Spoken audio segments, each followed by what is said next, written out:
ব্যবসা বাণিজ্যই নাই, খালি গায়ে গায়ে সব বাকি করে দিচ্ছে। এই গ্রামে আর হবে না, ওই শহরেই যেতে হবে, এখানে আর কেউ দেয় না।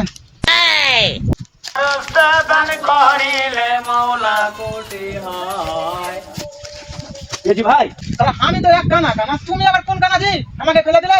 ভাই, আমি তো 1.5 ফকিরজি ভাই। তুমি কে?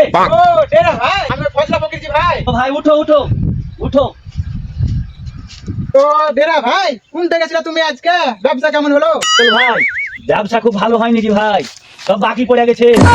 এই একজনের চাইতে মুড়ি দিয়েছে। তুমি কোন দিকে গেছিলে জি ভাই? আমি ওই ওপর পাড়াতে গেছিলাম ভাই, ব্যবসা খুব একটা ভালো নয়। একটা নানি কইলে যে চাইতে গুড় করে নিয়ে যাও, ইয়াতি খাইবে। ফজল ভাই হ্যাঁ বলছি যে তুমি পেয়েছো গুড় আর আমি পেয়েছি দুটা মুড়ি, তো চলো বসে পড়ি।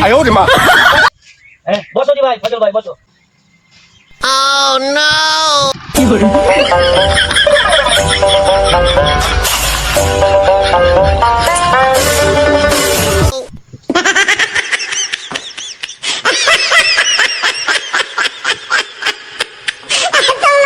ডেরা ভাই, আমার যে গুড় শেষ হয়ে গেল, তো তোমার মুড়ি যে আমি খাইতে পারো না, একটু পাও, গুড় শেষ হয়ে গেল। তো মুড়ি শেষ হয়ে গেল, তোমার গুড় কই? আমি কিছু খেতে পারবো না। কি কইছো তুমি এগুলা? আর আমি আমার মুড়ি শেষ হয়ে গেল, গুড়ি খাইতে পারবো না। চিটারি করছে শালা, শালা গাইস গাইব করে দেবো, শালা করে শালা গাইস গাইব করে দেবো, শালা গাইস গাইব করে দেবো।